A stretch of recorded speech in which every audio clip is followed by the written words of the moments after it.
help showing the turnout. My name is Jerry Garotto. I'm your moderator for the night.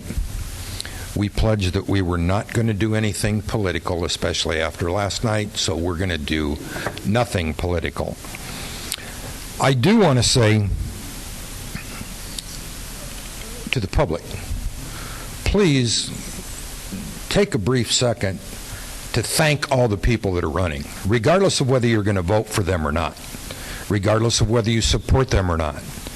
It takes a great deal of courage and fortitude and a belief in many number of things to stand up and decide to run for office. If these folks don't run, then we kind of have a one-party system, and that's not very much of a democracy. The format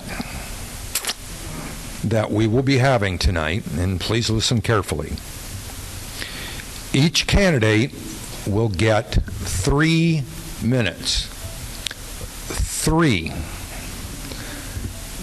Candace, this young lady right here in front, is going to give you a 1-minute sign, a 30-second sign, a 15-second sign, and then the last one says, get your butt off the stage. So let's try to make sure that we stay away from that red one. I remind you, this is not a debate. So we shouldn't be looking to react to what your opponent has said. Speak your piece for what you can do for your constituents. At the end of every group, so state reps, county commissioners, whatever the group may be, I will then ask you to come back up here. There are questions that have been submitted either online or as people walked in. We tried not to squash any of those questions, but if for some reason they were inappropriate or they really didn't have any relevance. For example, if somebody was running for county surveyor and if a question came across, what are you going to do about the new gymnasium? Even though there isn't one being built, that's a school board. That has nothing to do with the county surveyor's job. So if there were questions that fell into that category, we eliminated that. Also at the end, our current county clerk, Bernadette Manuel, back in the back, actually has a voting center. And we may call on her for any questions about early voting, registration, mail-in ballots, since that obviously is a big topic currently, but she's not running for office, so we get a chance to make her kind of sit in the middle on things. All right, our first candidate, and we do have a couple people that have gotten sick, are under the weather, have someone they know has been exposed, that we do have candidates having someone else speak for them. Pat Hackett, running for U.S. Congress, is represented by Patrick Kibbe. Is Patrick here? Okay. Indiana State Representatives. First, Doug Gutwein from District 16. He will be represented by Jim Pressel.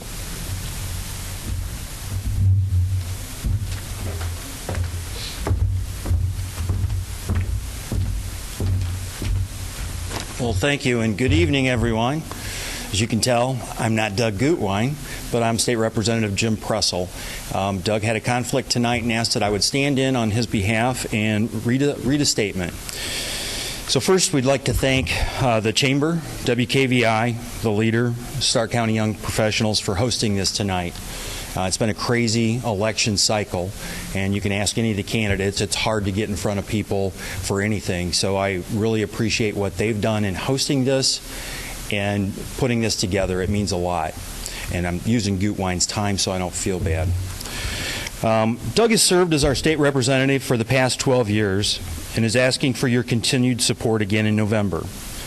Doug serves on the Veterans Affairs and Safety Committee, Agricultural and Rural Development Committee, the Environmental Committee, and serves as the chairman of Select Committee on Government Reduction. Some of his successes for us in the last 2 years are he authored 3 bills that added 7 genetic disorders to Indiana's newborn screening panel. He authored a bill with the help of Rep. Pressel as co-author that will absolutely tame the Kankakee and Yellow Rivers. We can't stop the flooding, but we now can control it and have secured the funding to do so. Some of the organizations that have endorsed him are Right to Life, NRA, Indiana Farm Bureau, NFIB, the Indiana Manufacturers Association, the Indiana Chamber, the Indiana Fraternal Order of Police, Indiana Firefighters, and the Hoosier Press Association. So I'm going to read this just exactly how he put it in here.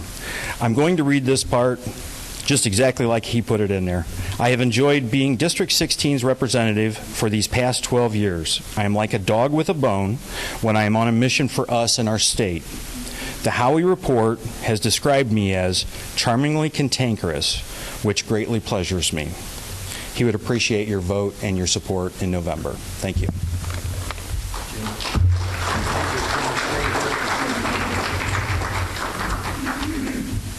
Up next is Mr. Gutwein's opponent, Michael Lovely, and James Schooley is speaking for him.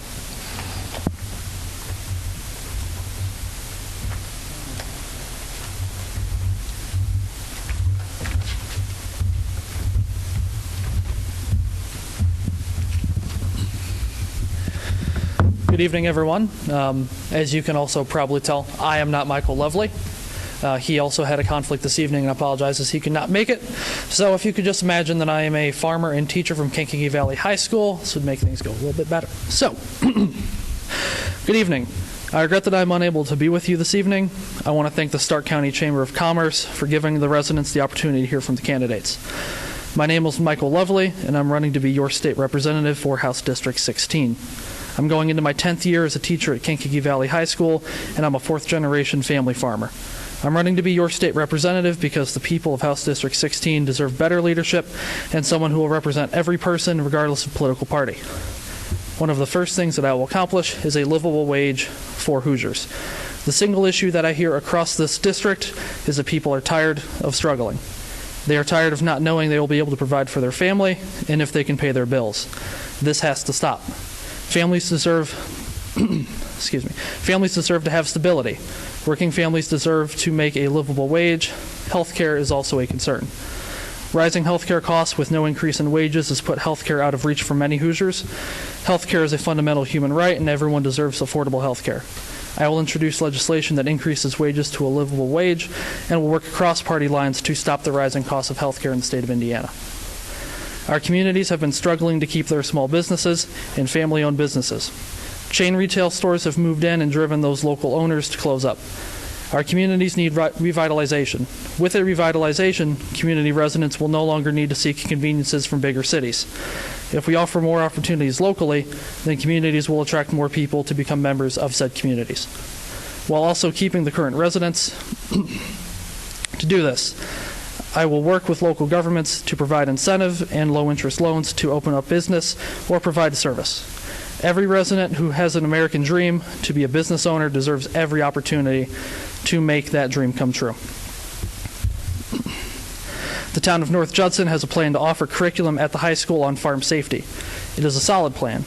I want to make sure that they receive the funding to make that offering. This program is unique and with no program like it in the area. This is the kind of progress in education that we need. As a teacher, I've seen firsthand what happens to teachers and students when the legislature puts more emphasis on testing than they do on offering interesting or important curriculum. For our community, farm safety is very important. We also need to continue putting more funding into public schools. I will introduce legislation that will halt all taxpayer dollars going to private charter schools until they are evaluated and audited to the same standards as public schools. I will never stop working for you. We will move forward the district and Indiana together. For more information, you can find me on Facebook at Lovely for Indiana. Thank you.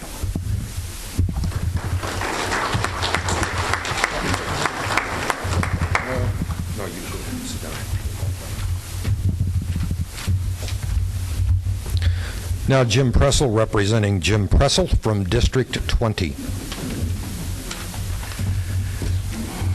Well, thank you again for all being here. So I am Jim Pressel. I've been your state representative in District 20 for the past 4 years. District 20 doesn't mean a lot to most people. It's like, what is that, right? So that is the northern half of Stark County, and it's about 2/3 of LaPorte County. I serve on 4 committees in the State House: Utilities, Telecommunications, Roads and Transportation, Elections and Apportionment, and then I chair Government and Regulatory Reform. Staying connected in the communities has been a huge part of being a representative. When I was first elected in 2016, I made a promise that I was not going to forget where Stark County was and be that politician that only shows up when it's the election year. And I believe I've held up my end of the bargain. It's hard to find an event in a typical year that I'm not at, supporting the community, being there for the fish fries, the spaghetti dinners, and staying in touch with what's important, and it's the constituents. Staying in touch with local leaders and seeing what their needs are to take that to the State House and be that strong voice. Constituent services isn't something people think of most of the time about when you're a legislator. They want to think about and they want to talk about, I'm going to do this at the State House. I'm going to offer this legislation. I'm going to do this, and it's all legal and it's all laws. That's not all we do. Even though it's a part-time job, it's my job, it's my duty and my responsibility to represent my constituents as they try to get through the maze of government bureaucracy in the agencies. Sometimes that might be just a constituent reaching out to me and saying, hey, I need to know the right person to talk to solve this issue. I can get you to that person, and sometimes it's being able to be a strong voice, not accepting the answer that that agency gives you. That's part of being a representative, and that's how I feel your representative should represent for you. Some of the legislation that I've passed just most recently would be Firefighters' Bill of Rights, legislation to restore Habitat for Humanity's tax exemption again, non-emergency Medicaid transportation services, and making sure that the Medicaid recipients that need these services are getting those services and in a timely fashion. Giving indigent offenders the ability to work off their court costs instead of keeping them locked up or incarcerating them because they owe $300. I'd like to also point out that since I've been the representative in District 20, we brought back $130 million over in road projects. That's the largest that we've seen in 4 years. I can't get to all the rest of it, but I am truly humbled to be your representative, and I do consider it a privilege to be your representative, and I would appreciate your support this November and your vote. Thank you.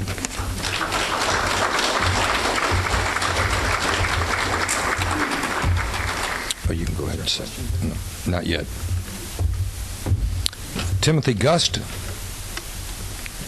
Mr. Pressel's opponent in District 20.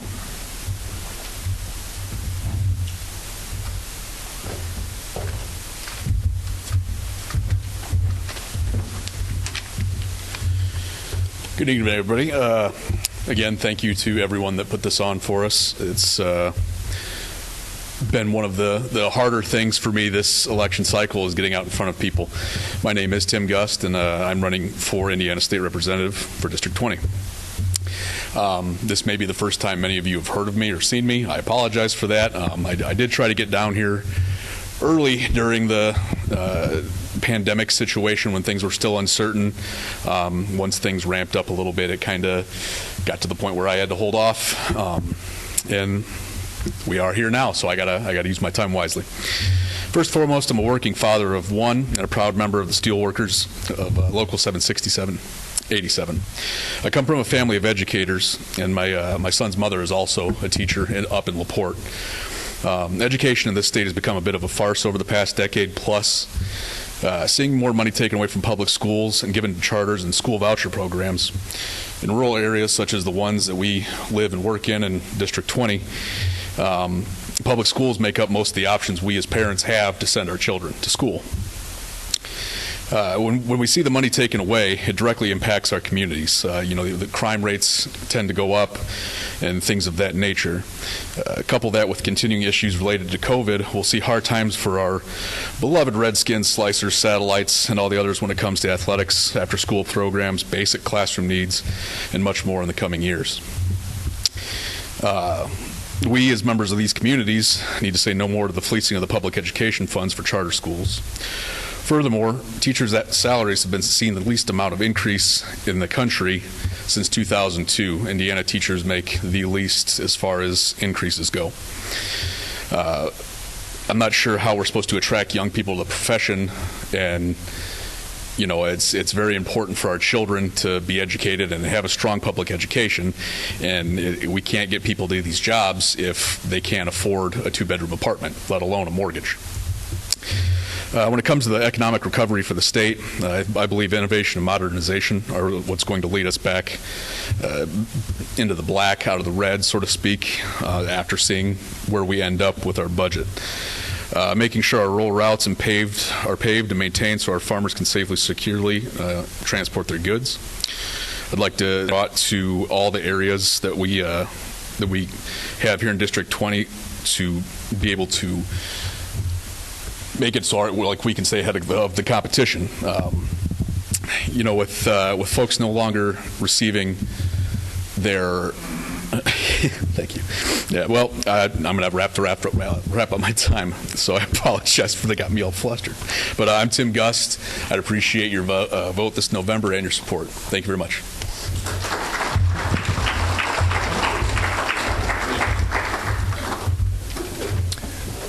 We'll now hear from our candidates for Indiana State Senator. First of all, Ed Charbonneau from District 5.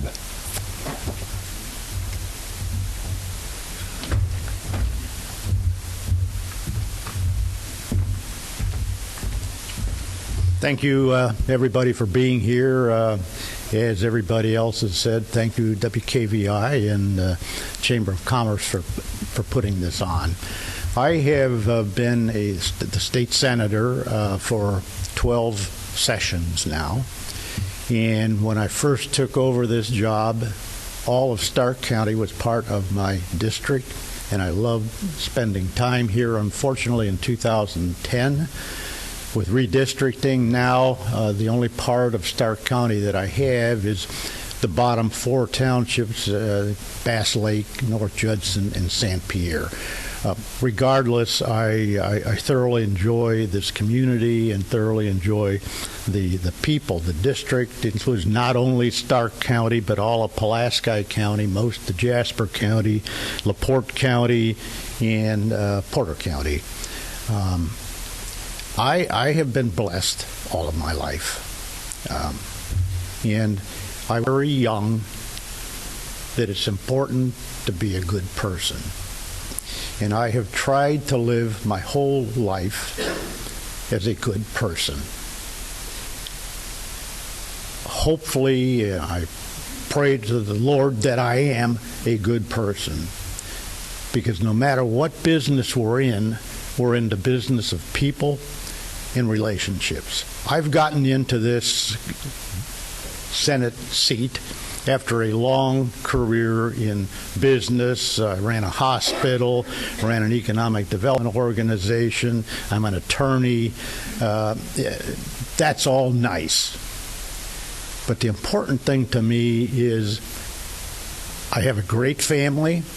The good Lord knew when I was born. He identified me as somebody that was going to need a whole lot of help. And he surrounded me from that day with great people that have always made me look better than I really am. I felt it was important to say that, and I'm already 2/3 of the way through, so I got to make this fast.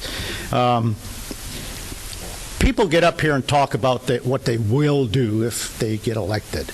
I am talking about what I have done over the last 12 years to be a fiscally responsible person for this state, for this community. I've worked across party lines. Every bill that I have ever passed has been bipartisan and in most cases unanimous. I'm very proud of that because I don't talk about the fact I will work across the aisle. I have worked across the aisle. That's important to me. Hopefully it's important to anyone who is out there, and I would appreciate your vote. I think I'm the first one to get the red sign, and I apologize. So, thank you. Wait a minute. This is heavy. I have my brochure back there that I would ask you to pick up, not because of me, but on the back has a picture of the family that the good Lord has blessed me with, and it also has the endorsements that I have received. Two that aren't on there that came in late are from the National Rifle Association and the Indiana Right to Life Association. So thank you. And he gets another 5 minutes. So I'm not going to do that to these people. Mr. Charbonneau's opponent, Luke Baum, District 5. Good evening, everyone. First off, as everyone else has, I'd like to thank the Stark County Chamber of Commerce and WKVI for putting this on. My name is Luke Baum. I'm running for the State Senate in District 5. I am a lifelong Hoosier. I grew up in Northwest Indiana. I own a small business in Northwest Indiana. And I just bought my first house with my partner Danielle in Northwest Indiana. I am running because we need a better outlook. We need someone to look towards the future and to help our citizenry. As Senator Charbonneau said, District 5 unfortunately only has 4 townships in Stark. But Stark is like many of the other towns and counties in our district. We need to be looking to the future. We need to be bringing better jobs to our district and trying to attract more commerce. We need to fund our public education system. Here in District 5, we have got the worst ranked school in the state in Kankakee Valley. We also need to create a healthcare program that covers our farmers, our service workers, and our entrepreneurs that aren't otherwise covered with a state program or with their employment. I have a background in policy writing and small business advocacy. That gives me a special knowledge on what it takes to get up every morning as an entrepreneur and as an average citizen. I'm not someone who comes with a silver spoon born in my mouth. I came from 2 working parents and grandparents who were public educators. I understand what it takes to be a legislator for the people and someone that's in our communities on a daily basis, because that's how I am. You'll just as likely catch me at a fish fry, a spaghetti dinner, or out having dinner in one of our great restaurants as you are at my business.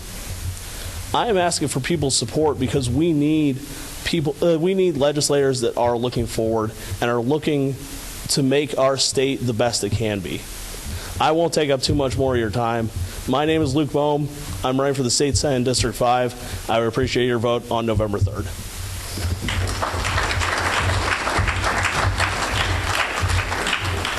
There's some additional chairs there at the back. From District 8, Indiana State Senator's race, Mike Bohanczyk.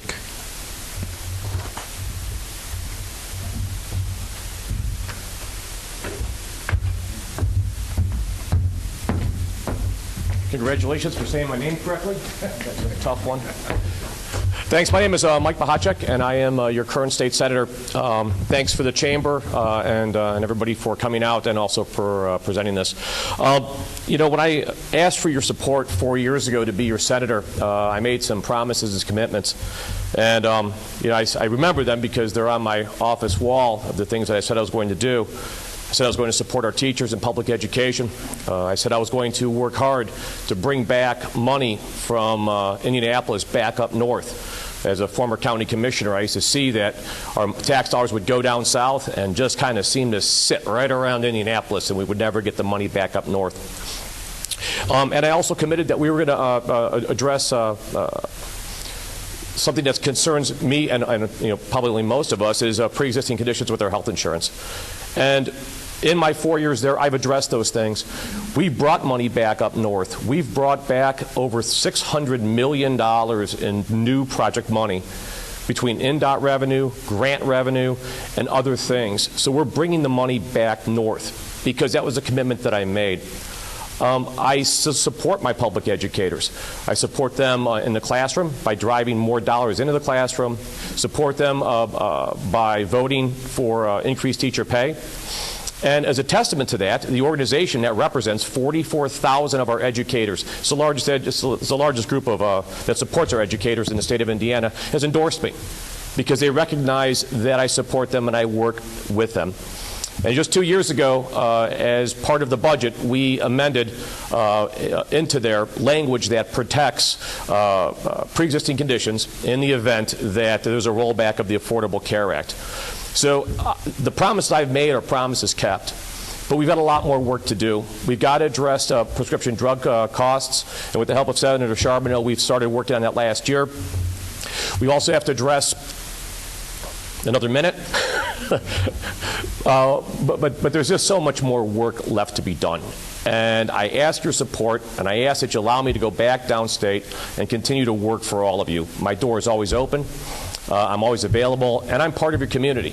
I'm a father of 3 daughters, 9, 19, and 20. My 19-year-old daughter is disabled. So, all of the pain that everybody feels and all the challenges, I feel it too, and we're all in this together, and I would appreciate your support. Thanks a lot. I'm Mike Bahachek. I'm your senator. Thank you.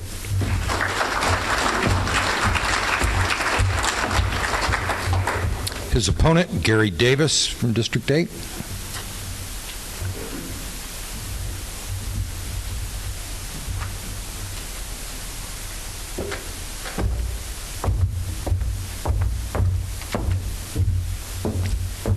Thank you all for being here tonight. And like everyone else, I'd like to thank the radio station, the Chamber of Commerce, and others for putting this on. It is hard to get in front of people. Let me tell you a little bit about me. You probably know me as the Social Security Disability Lawyer, Davis Disability Group. I've been representing people in this area for over 30 years. I've been doing that in LaPorte County and St. Joe County as well as in Southwest Michigan. But I want to also tell you about why I do what I do and why I'm running for office. I've represented working people my entire life. Social Security people that have worked forever, got ill, couldn't work any further. People injured in workers' compensation accidents, I've been representing them as well for a number of years. And by the way, if you're injured in Indiana, the workers' compensation benefits are not good, particularly if you have a career-ending injury. It is bad. It needs to be changed. We need to work on that, and that's going to be one of my priorities if I'm elected to be your state senator. I also want to tell you a little bit about my background. I grew up in Michigan City. I've lived in Indiana since I was 6 years old. My parents were working class folks, blue collar. My dad worked for the railroad, union man, and my mother was a ladies garment worker union person at Eastmoor in Michigan City. My dad was also a lay pastor, a preacher for 40 years.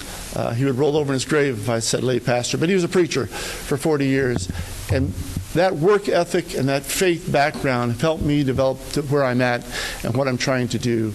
I really feel like that after I graduated from high school in Michigan City, I went to Indiana University at South Bend. I got an education degree to be a secondary teacher. High school government history teacher is what I would have been. Although I then, when I graduated, didn't teach school. I went directly to Valparaiso University School of Law. And from that point forward, I've been representing the injured, the disabled. And as Mike mentioned, I have a heart for people that are mentally disabled, physically disabled. That's what I love to do. But I'd like to use some of those skills I've used over my career to represent you. I can reach across the line. Some of you and your family members and others that have been in court with me know that I can deal in mediations or in courtroom situations with other folks. But more importantly, I want to be a public servant. I've been a lawyer for a long time, and I've enjoyed it. It's been fun. My calling, I felt like, is to be a lawyer that represents disabled people. But I feel like I should return to public service. I was on the LaPorte County Election Board for a number of years and the assistant to the Election Board for a number of years. And I think that public service matters. I was a deputy prosecutor. I've got law enforcement background and work closely with the police. I'm just about to run out of time, so all I want to do is tell you thank you. My name is Gary Davis. I'd appreciate your vote come November 3rd.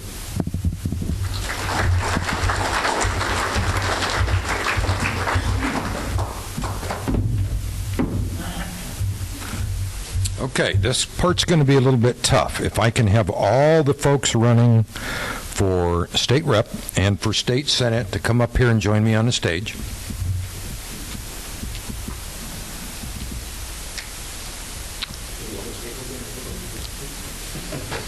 You can stand next to your opponent, away from your opponent, however you want to do it.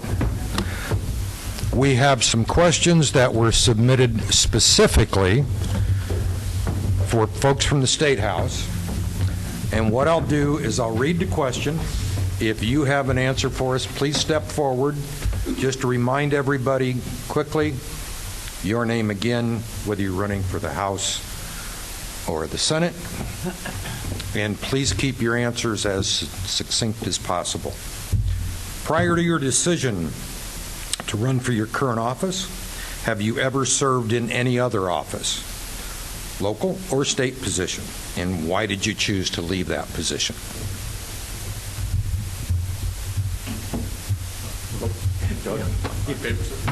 My name is Ed Charbonneau, and no.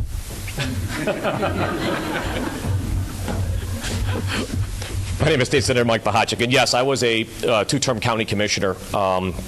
And in the middle of my second term, a good friend of mine, Senator Jim Arnold, had decided to retire. And when I saw the vacuum that Senator Arnold was going to leave, and I wanted to make sure that the district was represented. And given my experience at the time in community service and in my business life, I thought it was the best thing to step up and represent the district. So it was not an easy decision. You know, you never want to leave midterm, but you know, it was the best thing for the district, and I'm glad I did it. Luke Bohm, running for State Senate District 5, and also no. Jim Pressel, current representative, District 20, and no. I don't know if this is necessary, guys, but Gary Davis, Indiana State Senate District 8, no. Tim Gust, running for House District 20, no. But to add on to a little bit of that, I've noticed since before I was born, District 20 has been led by a Republican, and nothing against Republicans. Jim's done a fine job. But there was no one running as a Democrat, period. And I'm a strong believer in union labor. So I decided that it would be a wise choice for me to at least give it a shot. I would like to represent folks, and if I get that chance, I promise I won't waste it. Thank you. I thought somebody would step forward and say, yeah, I was student council vice president or something.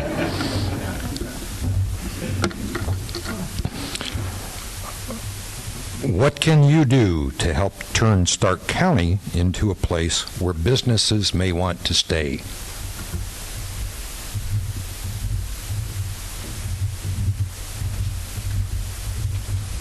Tim Gust, again, House District 20. I've spoke with the Common Council on a number of occasions here in Knox, and we've had a couple conversations about making Knox a Main Street community, helping them to get those credentials in line and call down state and figure out what it is that we need to do to have that happen. If you do become a Main Street community, there's additional funds and resources that are made available to these towns that otherwise would not be there. You know, I think the biggest thing is, and we face this in lots of parts in the district, and even in some of our more rural areas in Indiana, is trying to develop a quality of place and then also trying to develop our housing stock. And it was realized, for probably a bit of time, that the housing stock in Stark County is a little bit lacking. And quality of place has been, kind of an issue as well. So I know Representative Pressel and I both supported Stark County in their efforts this past year for a Stellar Cities grant to try to drive some more state-funded grant opportunities here to really do some really big development things. Now, typically for a Stellar Cities grant, it usually takes about 3 times of applying before you can make the cut. Now, I got to tell you, the submission that was presented was amazing, and I was proud to have it come from my district. But I'm hopeful they're going to apply again. Because really, in order to grow industry, you have to grow your population. And in order to do that, you have to have, housing stock and things that are going to drive people to the community.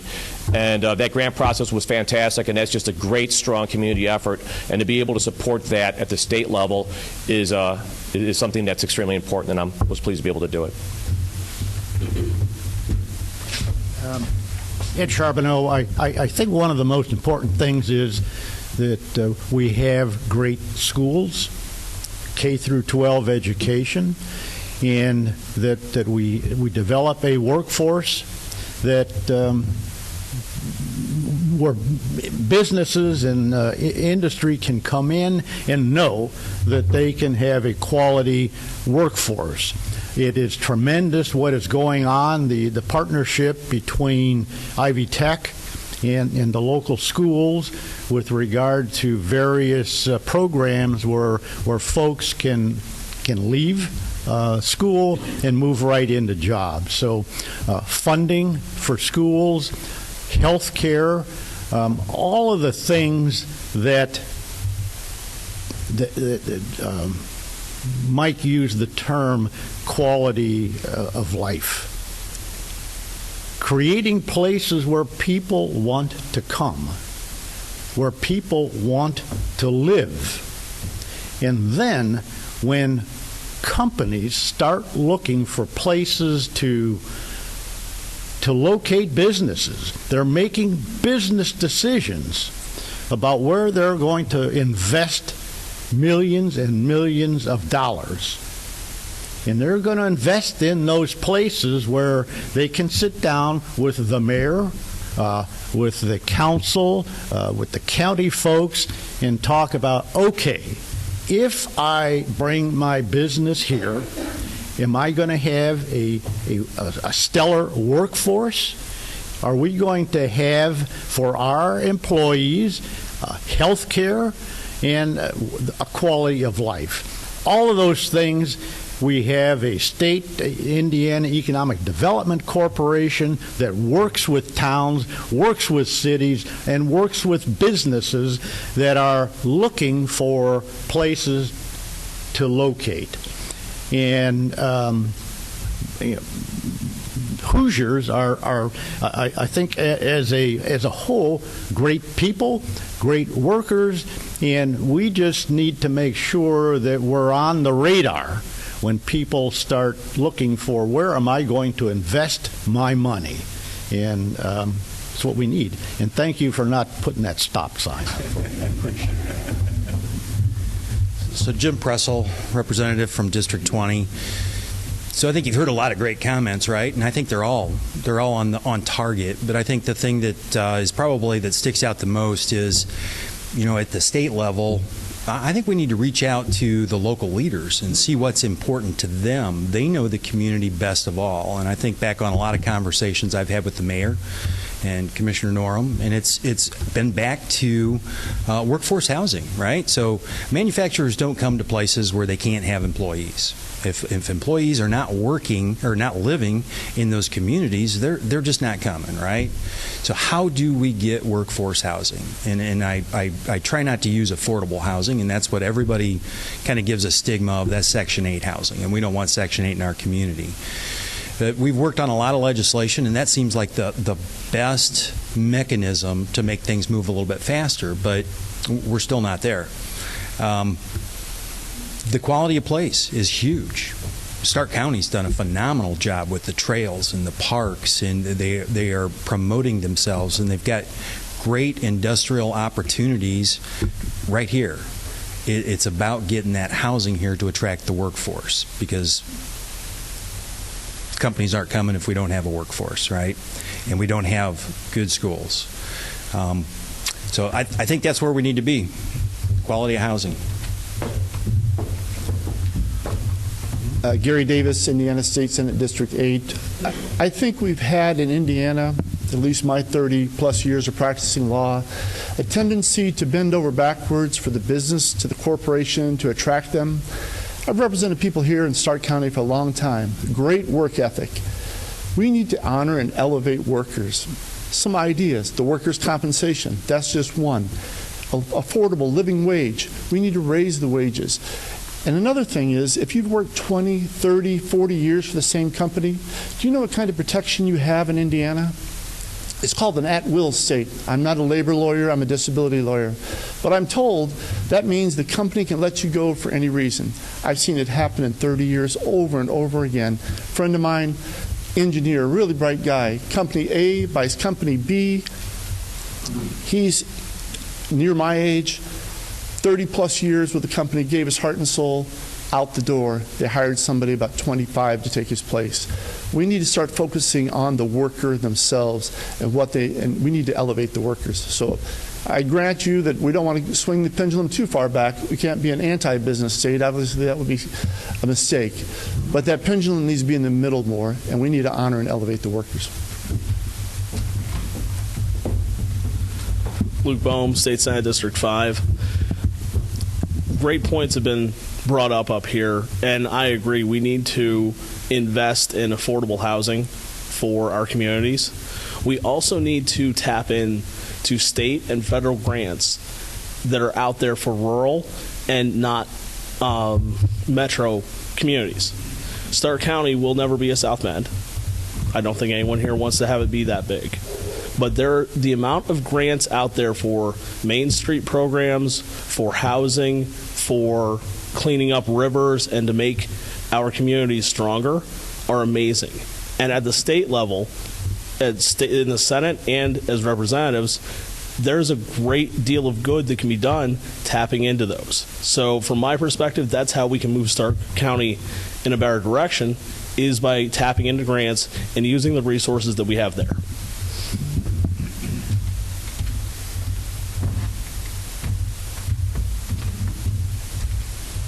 I was just asked a question. Let's see. District 20 is northern part, correct? And District 16 is southern part of Stark. So who covers the middle of Stark? Well, Toto Road is a division, except for Railroad Township. So District 20 is in Railroad Township is in District 20, but Doug Gutwein has from Toto Road south. Okay. And you have from Toto Road north? Basically Toto Road. Okay. Don't get those two mixed up. I know. The biggest question of any of them that were passed up, I'm going to lump into one, and they have to do with funding for education in the state of Indiana, not only for our school systems, but also for our teachers. Gentlemen?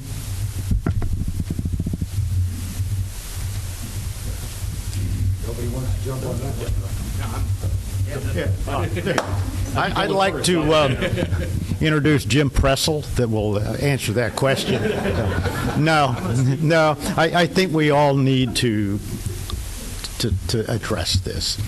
And I think I said early on that the state of Indiana has done a remarkable job of being fiscally responsible and have passed balanced budgets certainly since I have been in the Senate.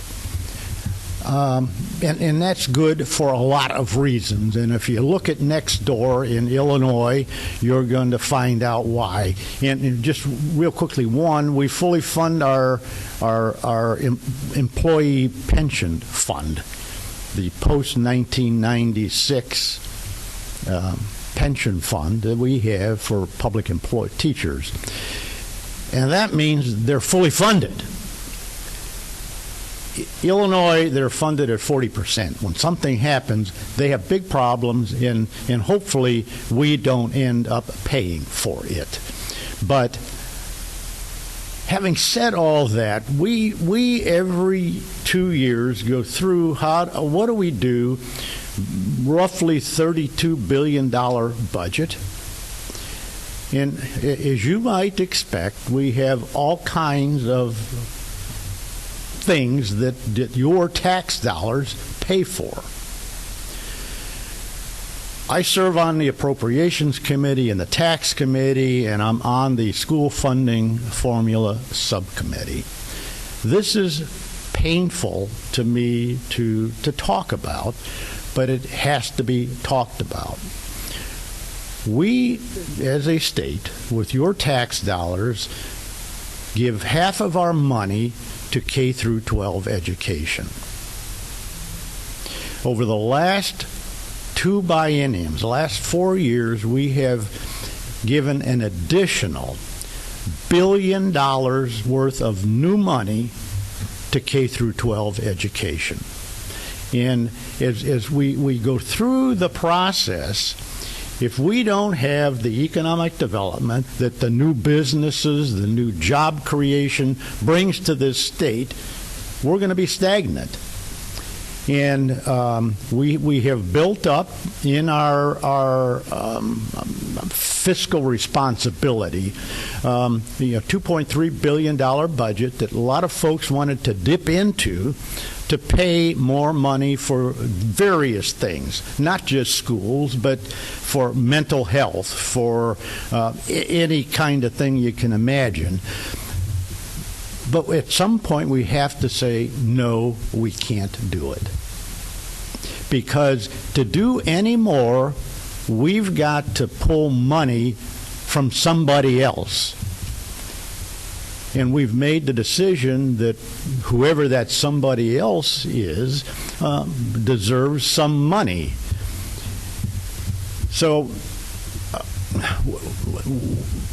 in the last 2 years ago, last year, 2019, when we did the 2020 and 2021 budgets, we gave $756 million new money to K through 12 education. We made a number of decisions to help teachers. We were promoting giving teachers pay increases. And I'm proud to say that every school district in the state, save 5, gave pay increases to their teachers. The school superintendents right now have a terrible job, but right along with them are the teachers. And the teachers are the ones that are in there teaching our kids, our grandkids, to become the workers, the leaders of our future. Having said all that, $1 billion on top of a $32 billion 2-year budget is a lot of money. It's never going to be enough, but we've done the best we can. And she was so nice. She didn't put up the stop sign, but she pointed to her watch, and I saw. So anyway, that's my explanation of where we are. So Ed kind of, or Senator Charbonneau kind of took you down in the weeds a little bit and gave you a little bit of an education about education funding. So since I've been there, I believe it's really more like $1.2 billion that we've added to K through 12 funding. We moved $150 million out of the surplus to create what equivalated in Knox to an 8% across-the-board pay raise for teachers. That worked out in LaPorte County, in LaPorte School Corporations, to a minimum starting salary for a first-year out-of-school educator at $40,000 plus benefits. So in the 7 districts that I currently represent, I continue to meet with those administrations. And we always talk about education funding. And I'll try not to go way off in the weeds and keep it kind of brief because I don't want that stop sign either. So I've asked this question, and I've asked it at a couple town halls that I did last fall. How much? How much more do we need? Because every year we hear we need more money in K through 12 education. We need more money. And you know the responses that I've gotten, and there's a lot of school board candidates, I think, that are going to talk tonight. So it'll be interesting, maybe they get a question like this to respond. How much more? What is that number to pay teachers, what teachers need to be paid? How much more do we need to pay for the books? I've had multiple emails on why doesn't Indiana do free book rental, right? Why don't we include that? Why do we put that burden on mom and dad that are struggling as it is? And I don't know. There's been offers of legislation. Senator Bohacek has offered some of that. It doesn't seem to move. But ask the school boards how much, because nobody has given me that answer. What do we need? And for us to throw darts, and I don't know where we get the money from unless we raise taxes, and I'm pretty opposed to raising taxes. So unless we're just throwing darts and figuring out, is this enough? Do we need another billion? Is it $2 billion? Is it $500 million? And for how long? And how long does that increase last? We got to have a number, and so far nobody's given me that number.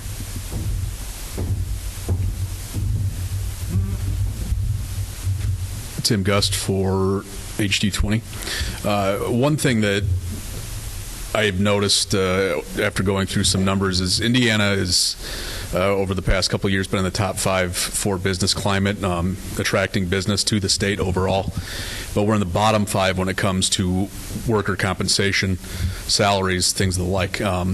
Now, if those companies that come in and that we, it's a proud thing to be in the top 5 in the country in that matter.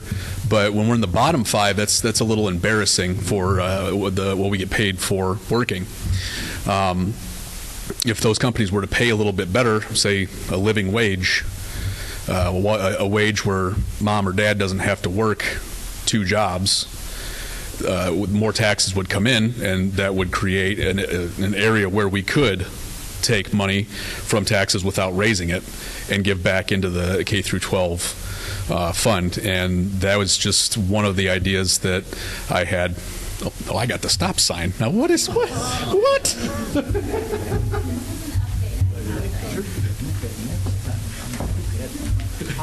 I'm going first. Sure. I must tell you that I have a number of teachers working with me, and they're in crisis right now. And if you look at the statistics, we're one of the lowest paid in the nation for our teachers. School funding, the same thing. And I understand that we're in a difficult economic time. We're going to have to find money somewhere. But this problem has been a long coming problem. It started with Mitch Daniels, and it hasn't stopped since then. We need to get the funding back to where it used to be.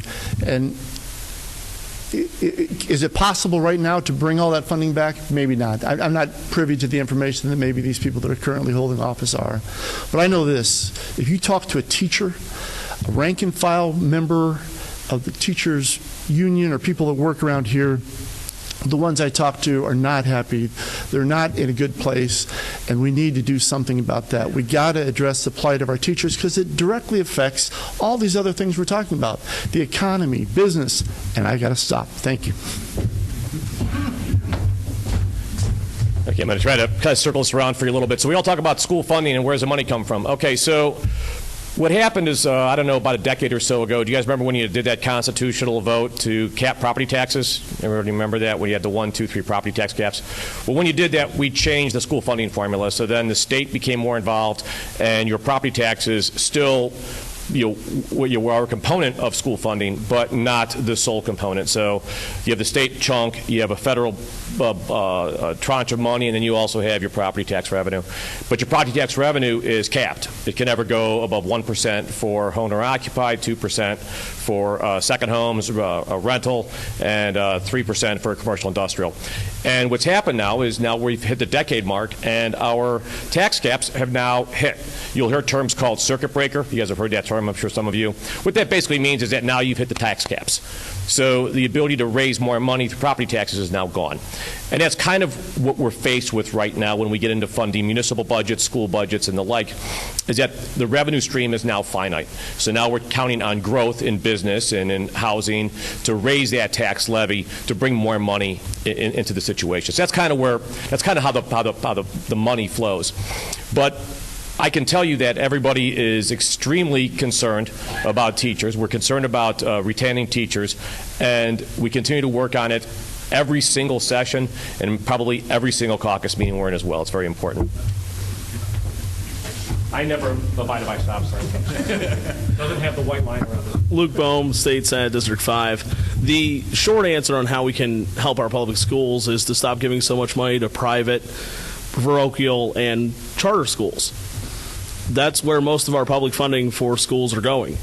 In the last session, I believe that we went up 50% per student that went to charter schools. It went from $500 to $750. And we talk about how we're going to help the teachers, we're going to help teacher pay, we want to help our communities. Our public schools are the backbones of our communities. And when we keep taking funding away from them and giving it to charter and private schools, then we're cutting the legs out from underneath it. That's how we help public education.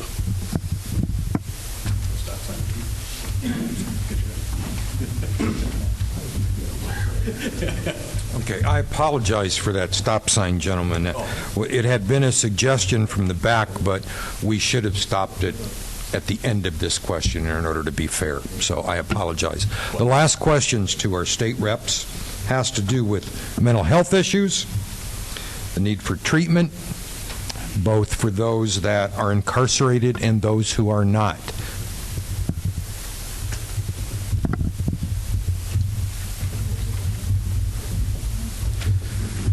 Tim Gust, HD20. Mental health is a serious issue that I don't believe is taken seriously enough in this country, in the state. 40 million Americans deal with anxiety or depression. That's a lot. I happen to be one of them.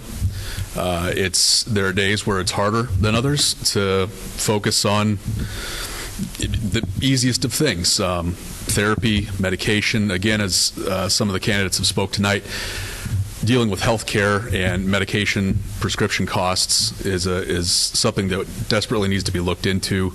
And just getting rid of the stigma, I think, is a big part of the issue. Making it okay to talk about mental health and not feeling ashamed or embarrassed is where it really starts.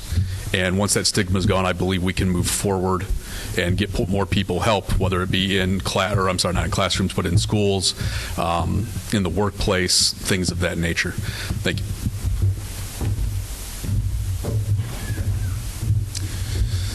So it's a great question, right? So mental health is a very important issue, and it's a tough one. So not only do we not have enough mental health professionals available to come to work, part of the question was with the incarceration part. I don't think it's all intentional, but we have put a lot of mental health patients, or they've been deemed under mental health, and we've incarcerated them in our local jails in the county. And it's not fair that the county have to fit that burden, and we have worked on that. We've not gone far enough with it. We need to continue down that path, and it is a very important topic that deserves a lot more than just a 30-second answer. Thank you.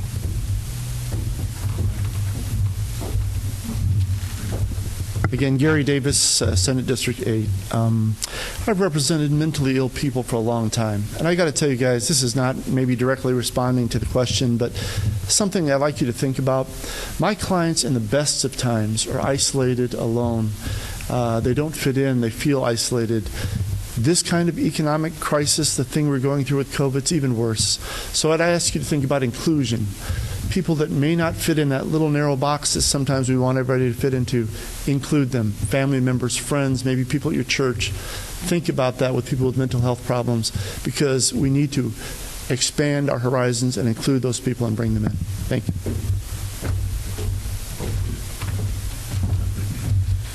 This program was brought up to me by a friend of mine who had gone through the Alcoholics Anonymous program.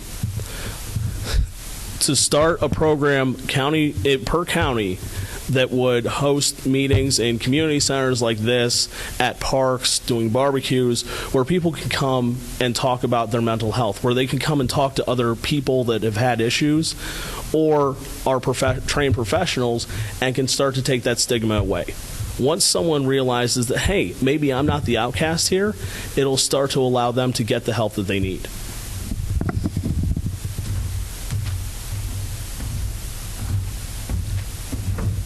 Ed Charbonneau, and I would, if I could, please reclaim my time from the first answer when I just said no. I got extra time because this is a hugely important issue that I have spent a lot of time with. And two things leading up to it, and I'll talk quickly. We had the Red for Ed Day down in Indianapolis, last organization day or very early in the session.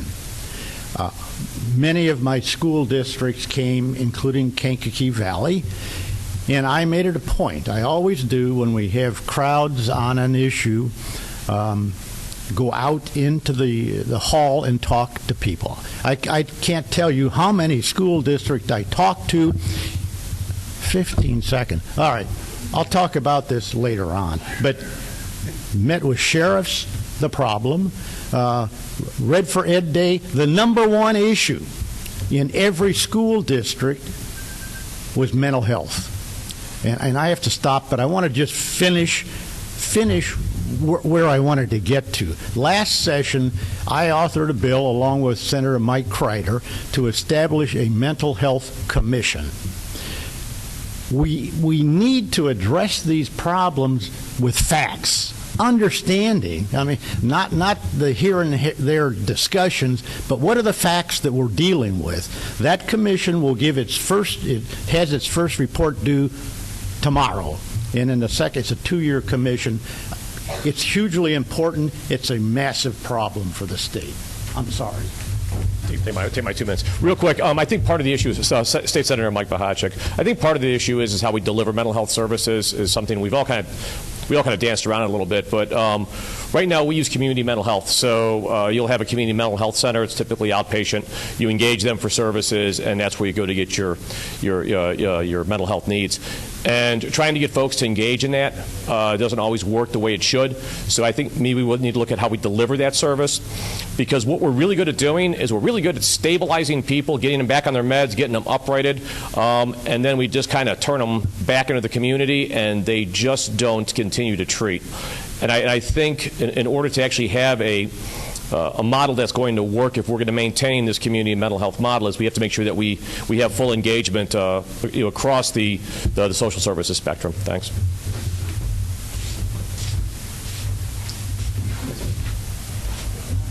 Okay, that's the end of the question for State Senate and State Rep.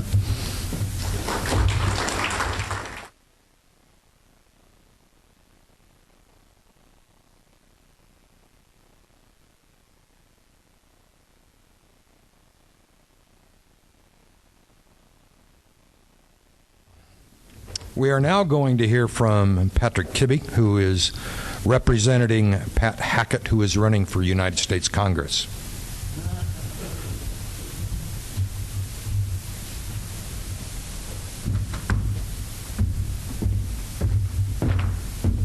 Good evening, folks. My name is Patrick Kibbe. It's great to be with you tonight. I'm representing Pat Hackett, who wishes she could be here, but asked me to speak with you and share some thoughts about her platform and who she is.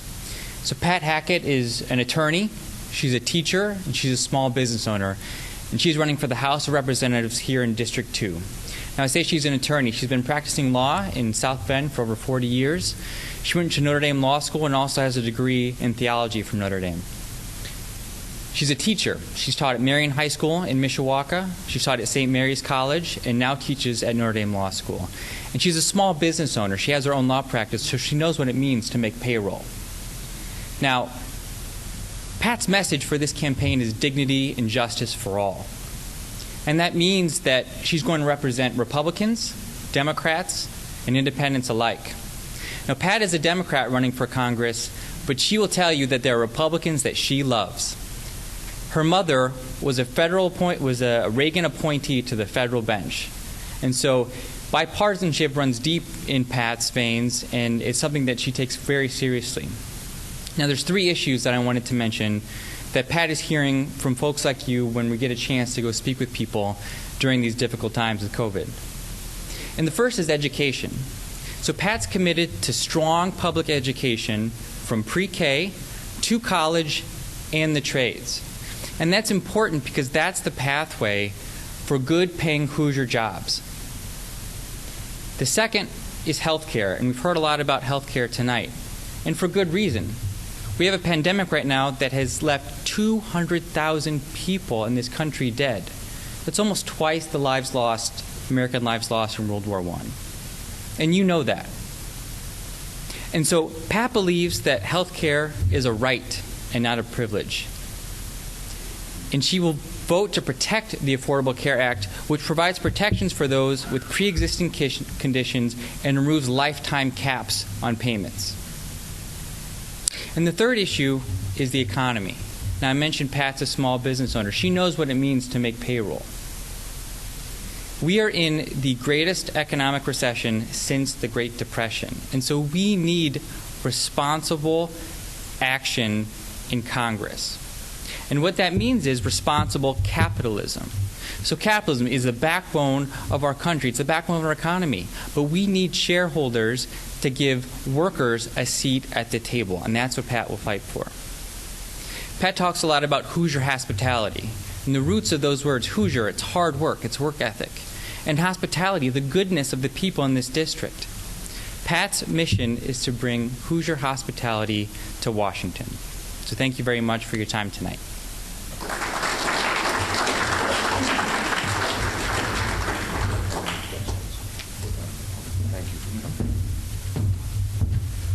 Let's take about 15 seconds and stand up. Just get a back stretch. Since it's not a Zoom meeting, don't run away. There are bottles of water over here to my left, your right, under the chamber sign.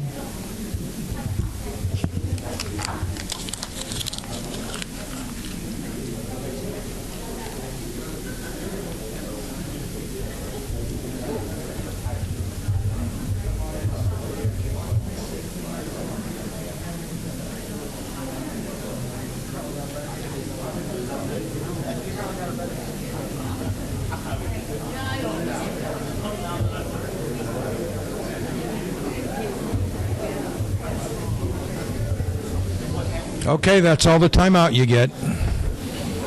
Unlike your grandchildren, when you make them sit in a timeout for 10 minutes.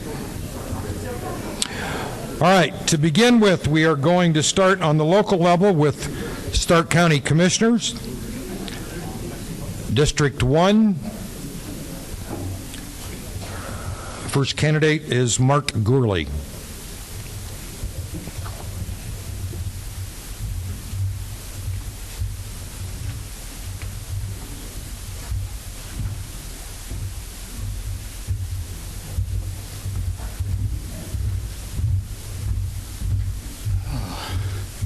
Good evening, everyone, and thank you all for coming out and taking an active role in how your government operates. Again, I'm Mark Gourley. I'm running for the District 1 Commissioner's seat here in Stark County. I'm running because I believe the key to life, liberty, and the pursuit of happiness is the freedom of choice.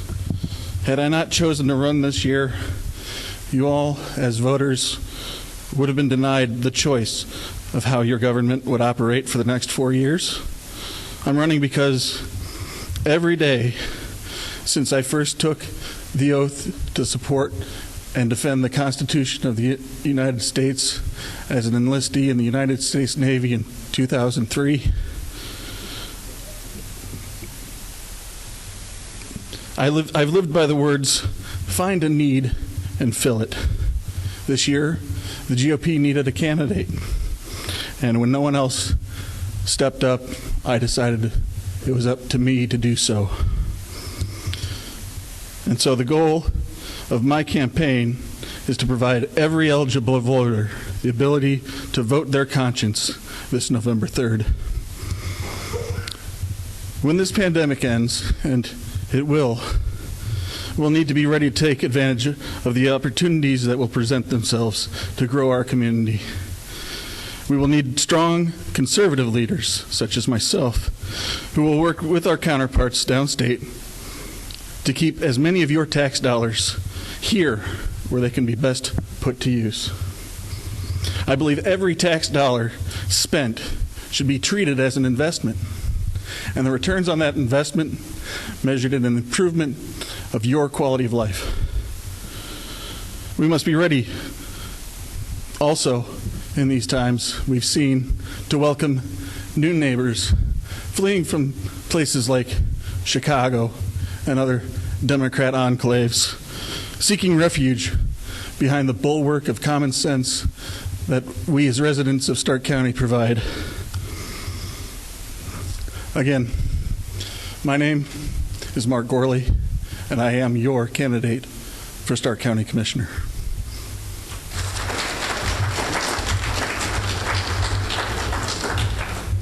Bradley Hazelton.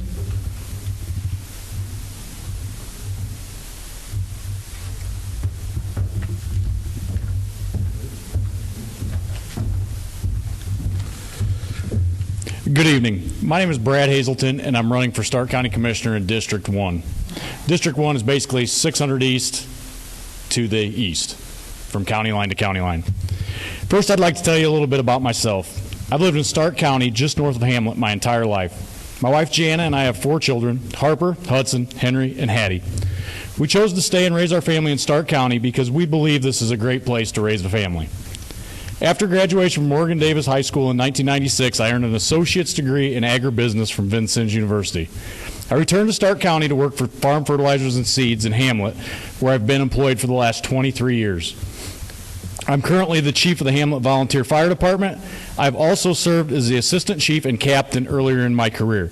I've been committed to serving the community in this capacity for the last 19 years. I volunteered for the Stark County Youth Club as a basketball coach. I'm also a member and currently serve as the president of the board of our Redeemer Lutheran Church. I currently am the vice president of your county council, and I have also served as president. I've been a councilman for the last 6 years. During this time, I've attended 68 out of the 69 possible council meetings. I'm also a member of the Stark County Economic Development Foundation, where I also serve on the executive board. In my 6 years serving on the council, I've been involved in helping to implement the opening of the new jail, the remodeling of the old jail into Annex Building Number 2, the remodeling of the courthouse. We're currently doing the 3rd floor. During my term, we've also done the 1st and 2nd floor. We've implemented the transfer ambulance, which helps keep the other ambulances in the county for emergencies and aids in a quicker transfer for our residents who need more advanced health care. We've also been able to purchase multiple ambulances and squad cars to better serve the residents of the county. I'm a strong advocate of switching Stark County to vote centers. This will not only save the county hundreds of thousands of dollars in the future, I thought that was red, but it will also make it easier for all of our residents to vote. We've also, in my time, always kept a balanced budget, and the county has not raised taxes. My wife and I have a strong affirmation and belief in giving back to our community. With my commitment and experience, I feel I can give a new perspective as a commissioner. I will represent District 1 as well as the entire county in knowledgeable and positive way by making the right decisions for the county and our future. With your support, I can be your voice.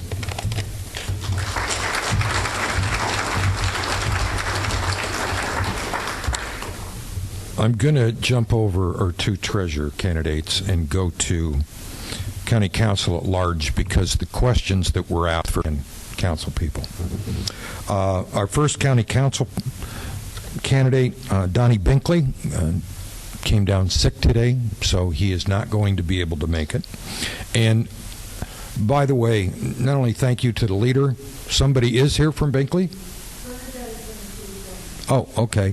But I want to thank the Young Professionals Group who is back there taking the questions, filtering the questions, running the questions up to me back and forth. So thank you for everything you guys have done too.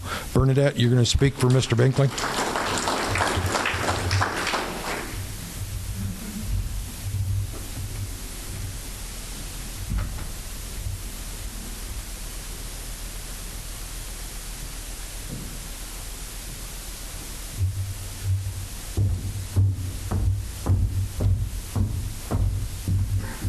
Don apologizes that he's not able to make it tonight, but he did ask me to read this on his behalf. Don Binkley, president of Stark County. He has been married to his wife, Sandy, for 42 years, are active members of the New Hope Baptist Church in Knox. They have raised 4 children here in Stark County. All of their children have continued to reside here in Stark County. He has 13 grandchildren that are very active in 4-H school athletics and other programs throughout the county. Don has been involved in our local Stark County 4-H program. Don is an active member of the Stark County Sheriff's Posse, as he has been a member for many years and was seated as captain for over 10 years. He has served as the county commissioner, with 2 years of his term being the president of the commissioners. Don would like to continue to work hard, making Stark County a better place, not only for his grandchildren, but for yours as well. Vote Don Binkley. He would appreciate your vote for County Council on November 3rd. Thank you.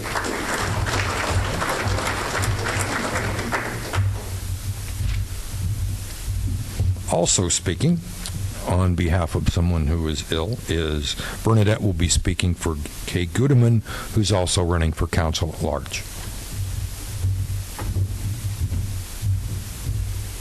Kay has to quarantine right now, so that's why she's not able to be here tonight. Kay was appointed to the Stark County Council in 2018 to fill Brian Cavender's seat when he was elected commissioner, and she is seeking to retain that position.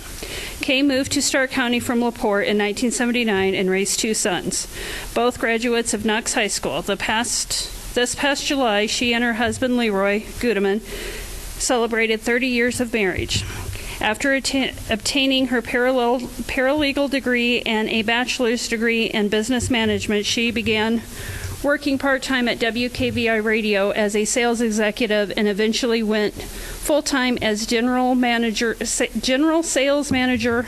In February this year, she semi-retired but remains active on the WKVI board, as well as serving on the Stark County Economic Development and CURPC boards.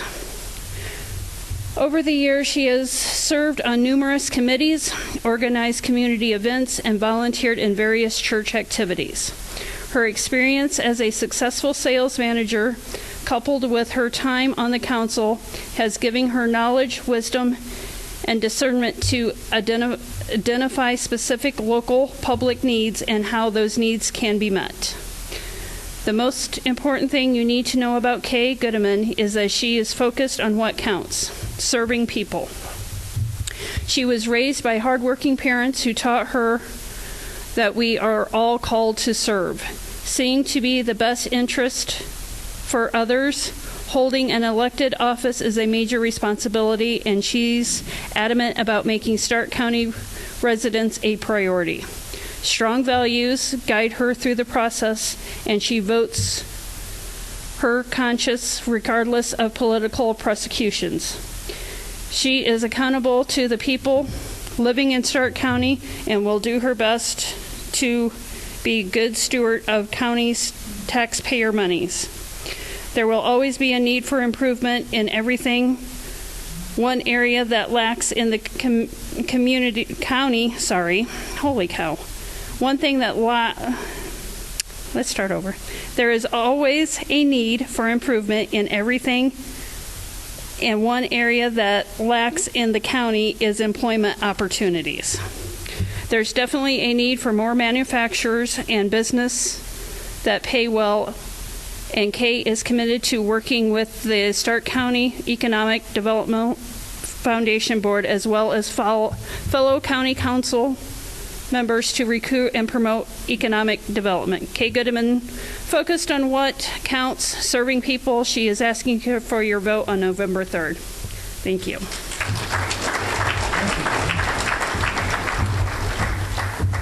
We hope Kay and Donnie both get well. Chuck Eastock, County Council.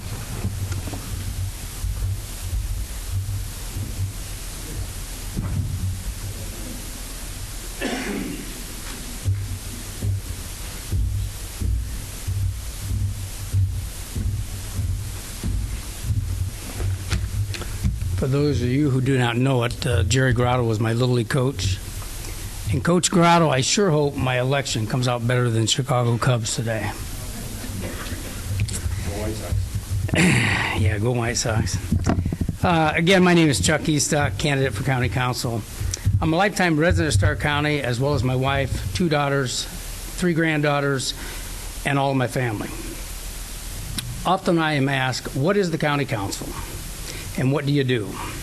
With the different layers of government, it's hard for people to follow township government and council government and commissioner government, and you got city government, and you got school boards and all kinds of stuff. It gets all commingled for everybody. But the county council is the fiscal body of your county government. Its main duty is to prioritize the allocation and expenditures of county funds with public safety normally first. Keep in mind, Stark County Council deals only with county government. It does not deal with schools, City of Knox, towns in Stark County, although there is some overlapping of services and expenses between all county entities. The council receives monies to operate on through taxation of property, interest on money collected through the taxation of that property, gas tax, many other fees such as ambulance service fee, police paper serving, recording, and county filing fees, just to name a few. Think of the council as card dealers. You can only deal the amount of cards you have. In our case, you can only spend what we have, thus making a major part of the county council job to make the best use of available resources. As the funding body of county government, I believe keeping your taxes under control should not be the constant concern of you, the taxpayer. It should be the number one concern of your councilman. Let my experience work for all residents of the county, along with supporting all county departments and their employees. I am proactive in keeping the quality of life for all residents of Stark County while keeping you, the taxpayer, in mind when making decisions involving your hard-earned tax dollars. I ask for your vote November 3rd. Together, we will keep Stark County moving in a positive direction. I am honest, dependable, concerned, and dedicated. How much time I got, Candace? We got a little more time? 30 seconds, ma'am. 30 seconds, I can't say much. I had some more about just how many offices the county council deals with. And a lot of people look at it like, well, what's, you're really not doing much. You're taking in some tax money. But you have probably got 15, 18 different offices that you have to listen to and monitor everybody's requests and balance between what's needed and what's wanted and make the best move you can make. Because as an elected office holder, I mean, everybody wants the best for their troops. But again, it's not as easy as you're listening to just one entity. You have a lot of them to take in. Thank you.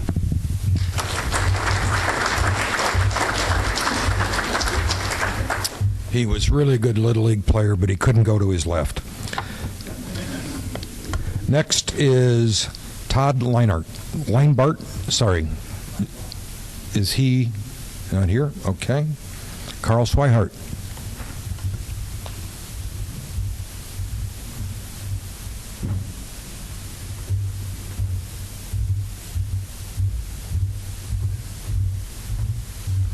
Good evening, and thank you, everybody, for coming tonight. This is very important for all of us, not only us as the candidates for these positions, but also all of you that are making the votes and who we will represent The decisions you make will last for 4 years. So I encourage you to do some research on all of the candidates and choose who you feel is the best candidate for the position. My name is Carl Swihart, and I'm the Democratic candidate for County Council.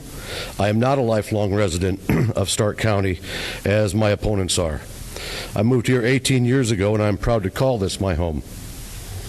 We do not choose where we are born or where we grow up, but we do choose where we move to. And when I moved here 18 years ago, this is my home. Being born and raised here did not make me qualified for this position or did not make me care more for this community. I married my best friend, Tommy Swihart, the daughter of Bob and Ruth Sims, and we have 4 great children. Amanda, who is married to Josh Spinagle, Clinton, who is married to Haley Collins, Lindsay, who is married to Randy Topper, and Andrew Swihart.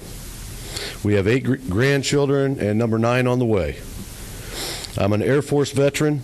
I'm a member of the Knox VFW, a volunteer on the Knox VFW Honor Guard, and my wife, Tommy, and I are both business owners. I have a bachelor's degree in secondary education and a bachelor's degree in criminology. I am employed as an executive director for a non-for-profit in Kosciuszko County. I sit on 1 national board as a chairman and 2 other corporate boards. I have worked with many economic development groups, Chamber of Commerce groups, and multiple convention and visitors bureaus. I am committed and a hard worker. Those of you that do know me know I am always working, and I put 100% into everything that I do, or I do not commit to it. I have spent the last 37 years working for the state, the city, and in the private sector, developing budgets, balancing budgets as a department head, working for the state and for the city. I am most suited for this position and will represent you with pride and respect. Thank you.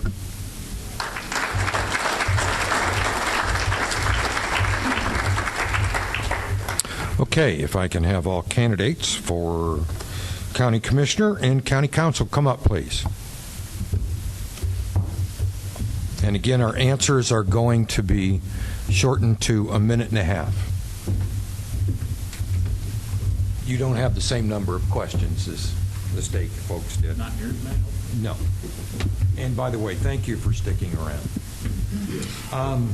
Again, the same question was asked of everyone else. Prior to your decision to run for your current office, have you ever served in any other office, local or state position? And if so, why did you leave that office?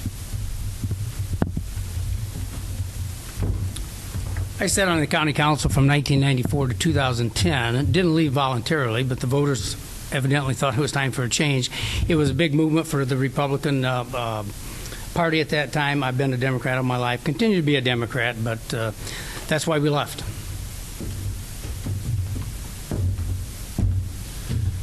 Yes, I have served. I'm the Stark County Council Vice President, as I said before, and the only reason that I've decided to run for commissioner is because I feel a great need to fill a role as a commissioner after the great Kathy Norm is going to be leaving.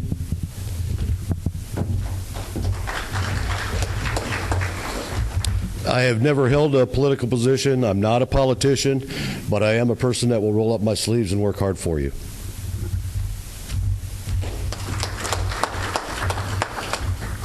I haven't been elected to a public office before.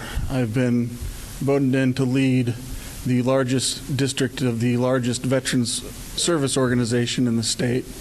And I've also held an appointed position as a department head within the county.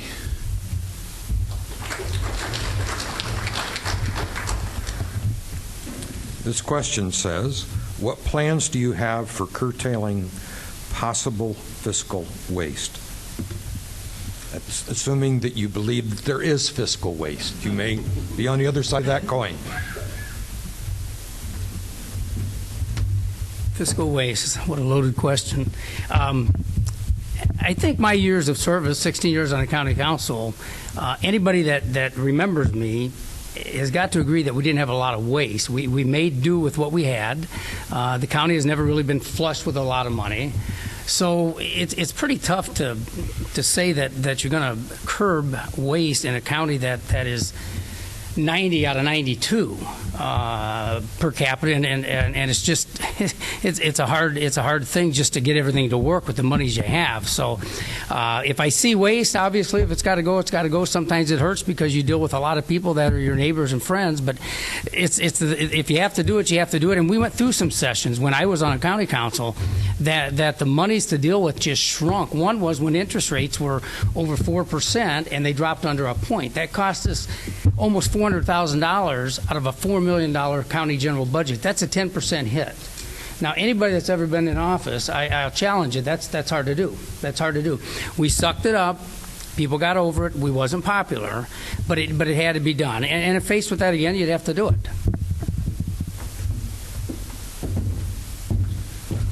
Well, I'd like to hope we don't have any fiscal waste since I'm on the council, but basically how the budgeting process works is we have a budget workshop. All the department heads come in, give us their budget of what they want.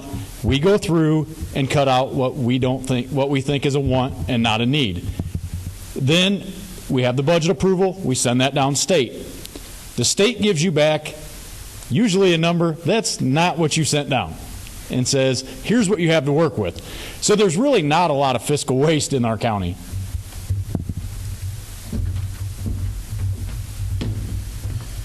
Yeah, since I moved back home in 2013, I've been watching what the county government does, and I'll have to say, year over year, things have been shrunk. There's not a lot of meat left on the bone that is the county budget. But accountability and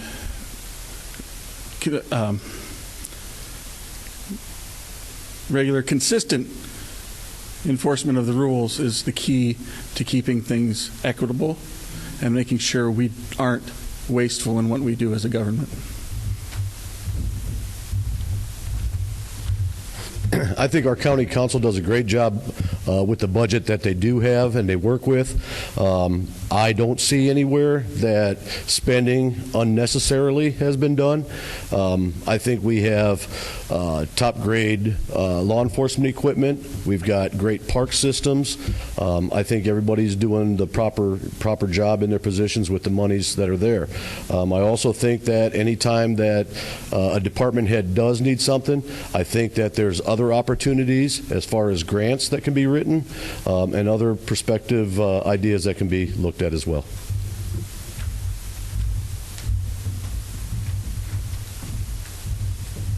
Here's one that will challenge your creativity. How do you see the future of Stark County, whether it be 5 years, 10 years, or 20 years down the road?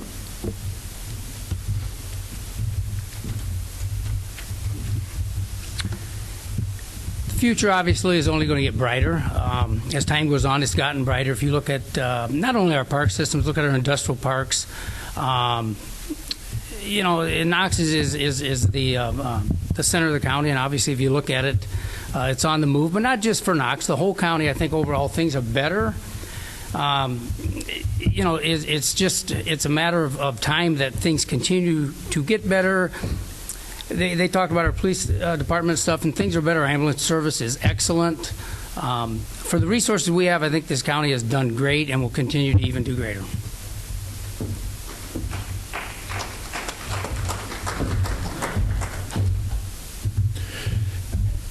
I think our county is going to expand dramatically with the increased traffic that's on US 30. Therefore, that's going to bring businesses to, and I know I'm from Hamlet, but that's not why I'm saying this, the Hamlet Industrial Park. That's where our hub is going to be. We've been discussing this for years through the council, through the commissioners, through Stark County Economic Development. They wanted to make that an interstate for a reason. And that's so that we could bring more industry and bigger jobs to our area.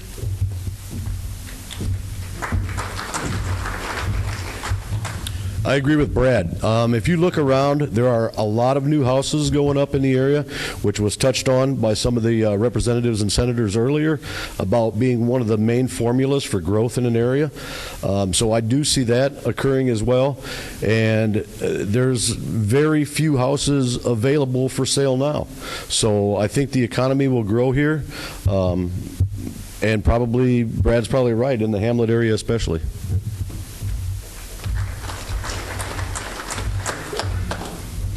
Yeah, over the next few decades, we are definitely going to grow.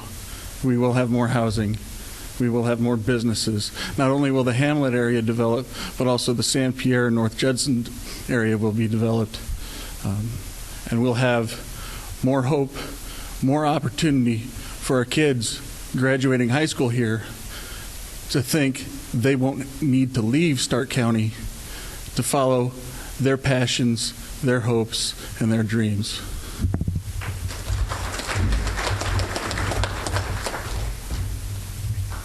Now, this may be a question all of you don't have an answer for. Do you have a new idea that would benefit the people of Stark County that's never been tried before?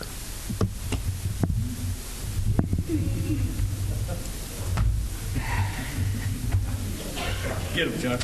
What do you think, Pressel? You got an idea there? A new idea that's going to benefit the county. I guess I don't. Keep on keeping on, and you know, I thought the county is. If you look at our library systems and the whole county as a whole, if you go back 30 years, it's a whole lot better. Other than that, that's my answer to the question.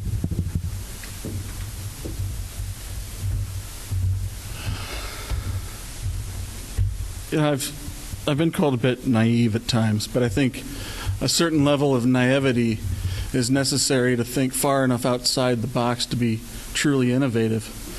And while I don't have any specifics, I will say I'm open to suggestions because this county should represent your will, not ours. Thank you.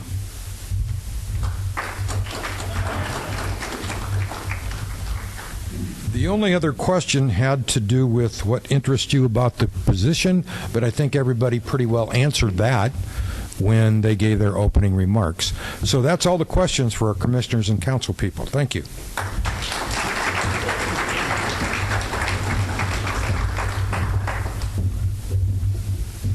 To our candidates for Stark County Treasurer. First up is Lori Vankus.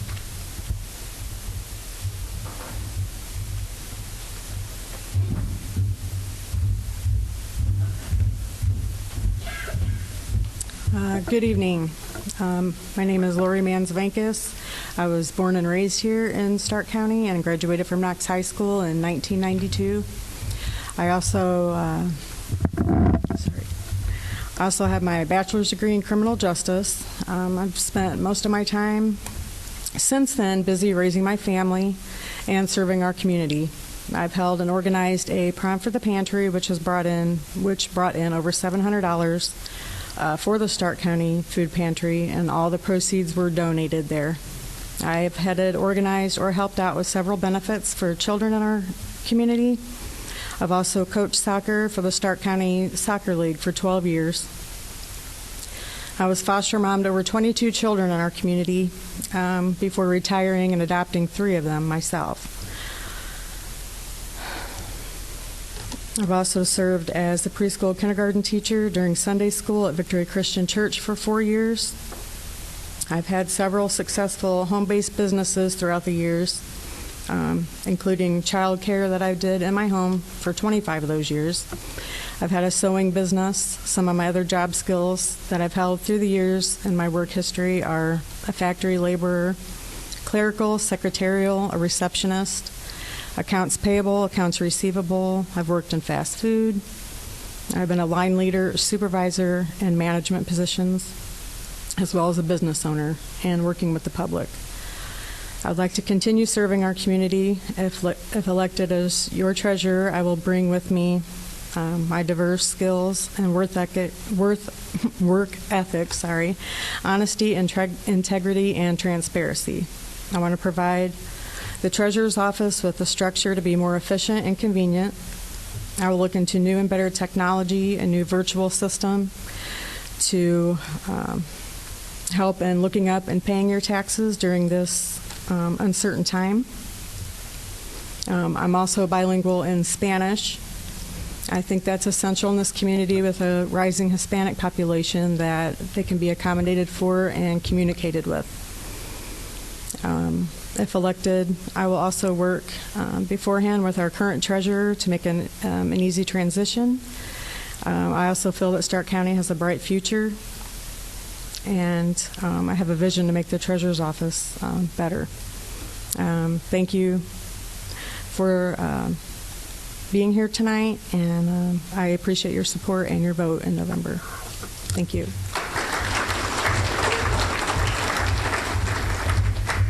Monica Miller.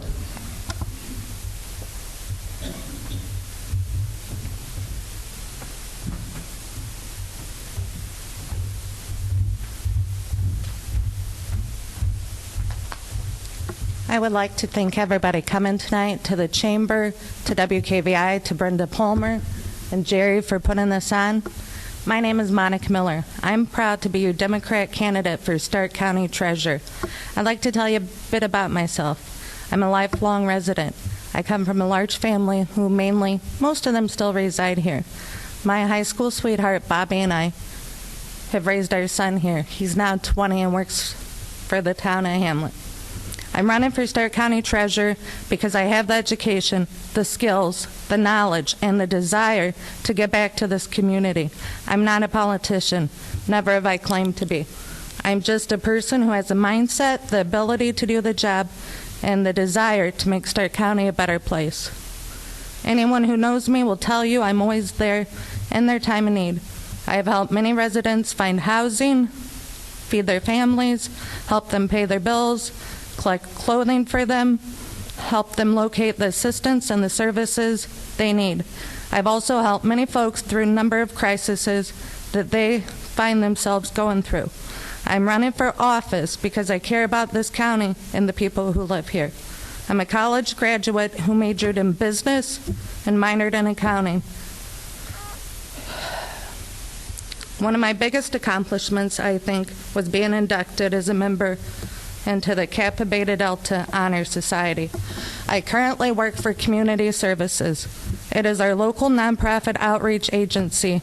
We provide the food pantry, transportation, elderly services, energy assistance, and most recently, dispersed rent and mortgage assistance to those who were affected and qualified from the pandemic.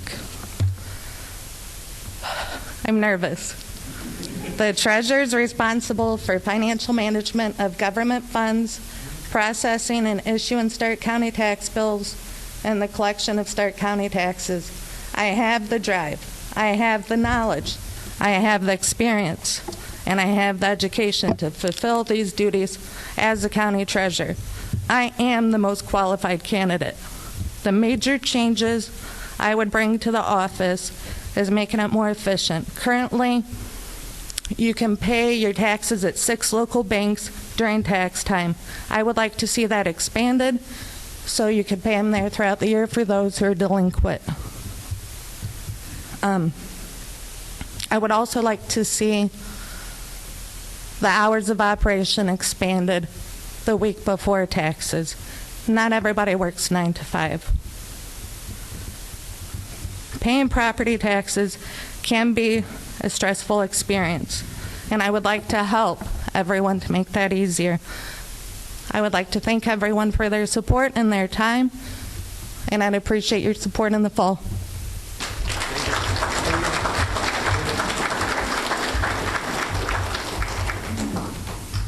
Okay, we'll now take or have questions. Okay, first question. I don't care who goes first. What personal qualifications and experience make you the strongest candidate for the treasurer's job? I think that would be my education, my work history, my work experience, and all the hours I already dedicate to helping the residents of this county.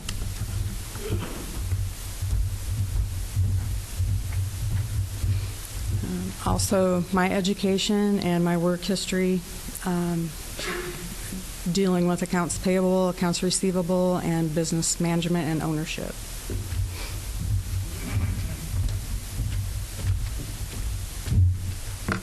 What interests you the most about being treasurer?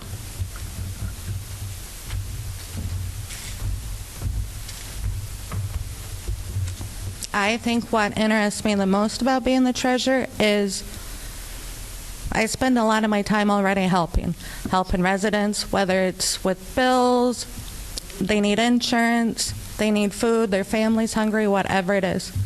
And I would like to expand and be able to help more.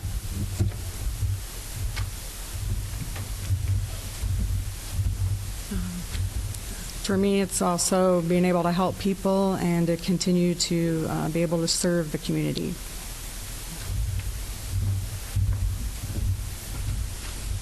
Last question, and then you can both take a deep breath. Do you have any new ideas that would benefit the people of Stark County that haven't been tried before in a treasurer's office?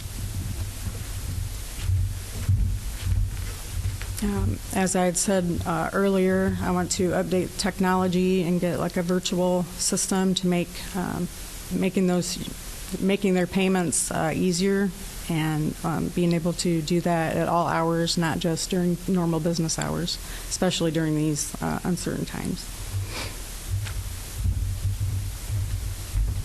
Part of this I wasn't able to touch on earlier because I ran out of time. I would like to open up the banks to where you can pay your taxes more than just during tax time. I would like to work with the auditor's office to make sure everybody's getting the credits that they are due and that they're eligible for. And for those people that are delinquent, I would like to reach out to them and help them to get current. Dependent on their situation, there is some funding out there in certain situations that would help them to catch up their property taxes.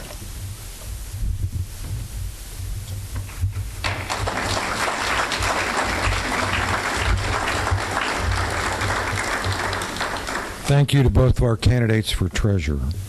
And now to the most patient man in America, Oregon Davis School Board, Lee Nagai.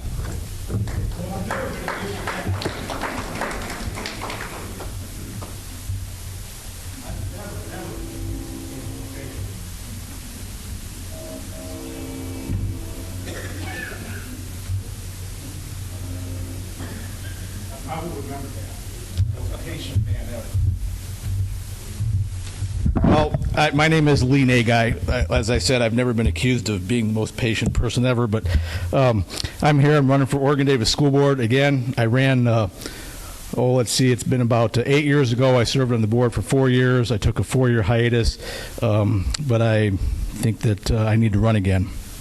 I noticed right away when I walked in that everybody else is wearing a suit and tie, and in a very small something it says so and so for such and such office. So I'll just stand out here so you can all see that I've always been known as Mr. Subtlety. And there's probably a good reason why I'm last on the docket tonight. I can't believe they gave me a mic for this long. The bottom line is I'm the only candidate here. I'm one of 3 candidates for 2 positions. One of the incumbent, the board president, current board president, is not here, and I just think that speaks volumes for lack of leadership.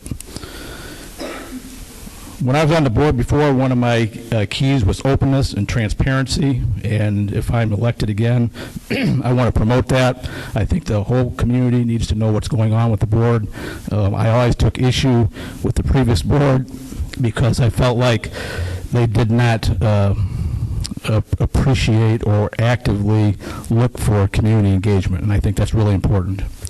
Talking about engagement, if you ask the board if they'll work with other agencies and boards in the county, they all say, oh yes, we'll cooperate with them.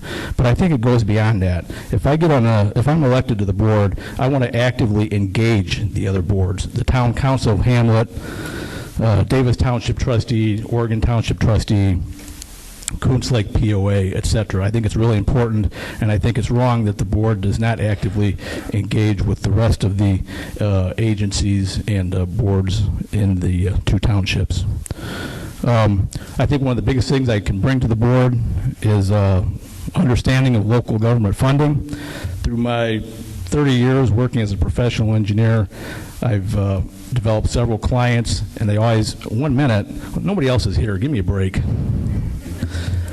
I understand local government. I think it's I think it's problematic that the current board president doesn't understand bond issue and what capitalized interest is, and why you would float a bond issue for $6 million, only having appropriated about $1.5 million. And then when you have that $6 million sitting in basically in a safe someplace, not even drawing passbook interest, I think that's a problem. One of the issues that our school faces that I want to address is enrollment, and it boils down to just hard work. You asked about new ideas earlier. I do have some new ideas. One of the things that I want to really focus on is vocational education.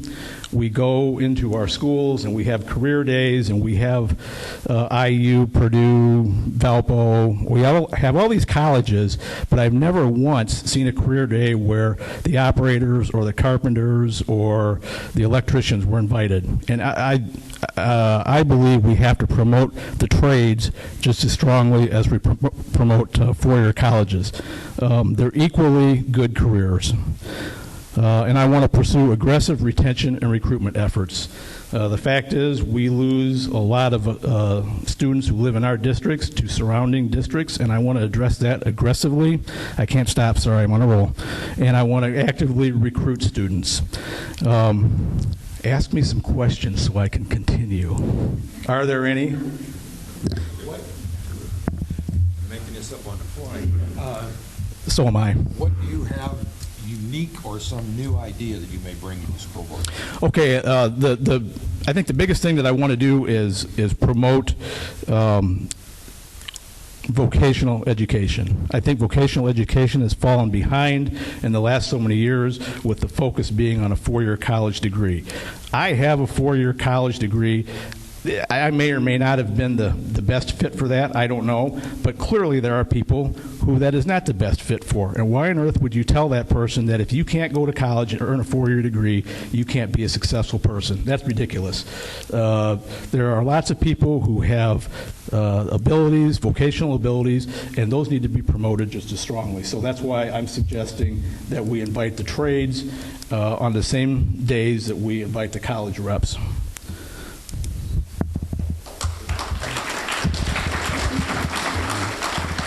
Now, before you give me the hook, I know that I think I've only got two constituents here, and I'm pretty proud of this. I got one Republican in the back, and I got a Democrat here.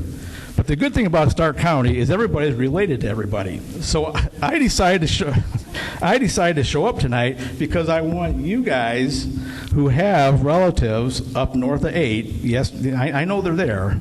I want you guys to talk to them and explain to them and share with them my vision for the school, and hopefully you can talk to your relatives in Oregon and Davis Townships to considering me on election day.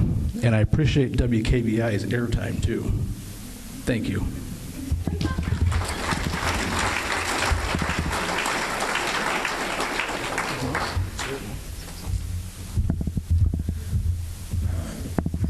Bernadette, do you want your presentation back there, or do you want to speak about? Okay. Important stuff. Registration, mail-in ballots, the city of Chicago voting more than once, twice, 3 times, as Mayor Daley used to advocate. Bernadette's going to fill us in.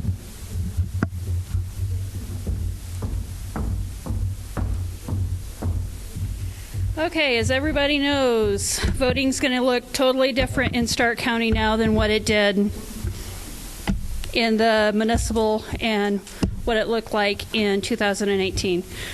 We are now Vote Center County, which means whether you live in Washington Township, Railroad Township, Davis Township, you can vote at any of the vote centers in the county.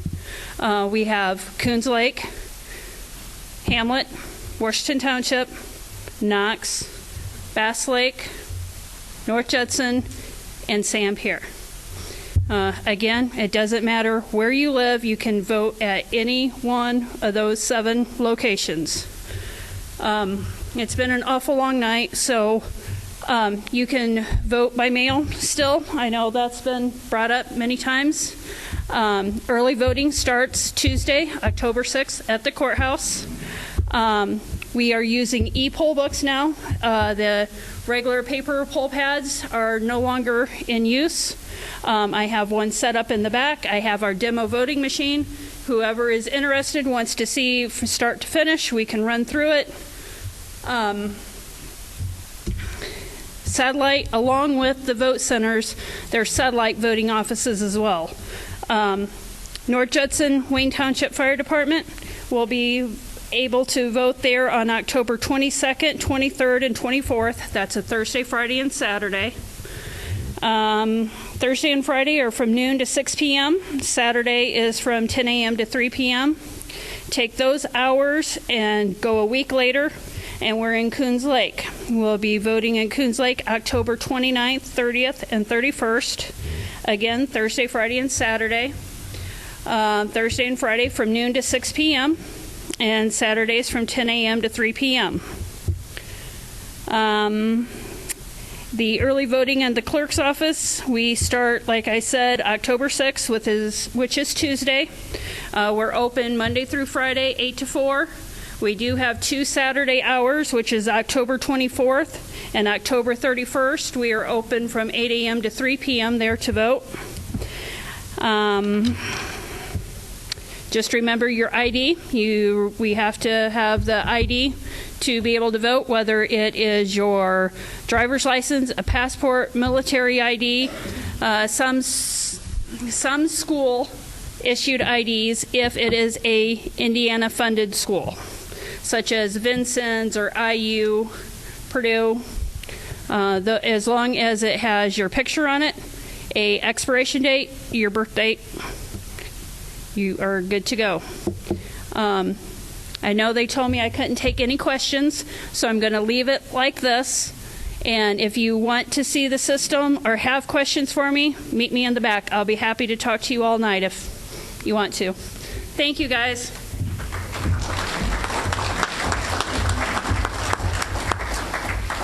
Again, we want to thank the young professionals. We want to thank the leader. We want to thank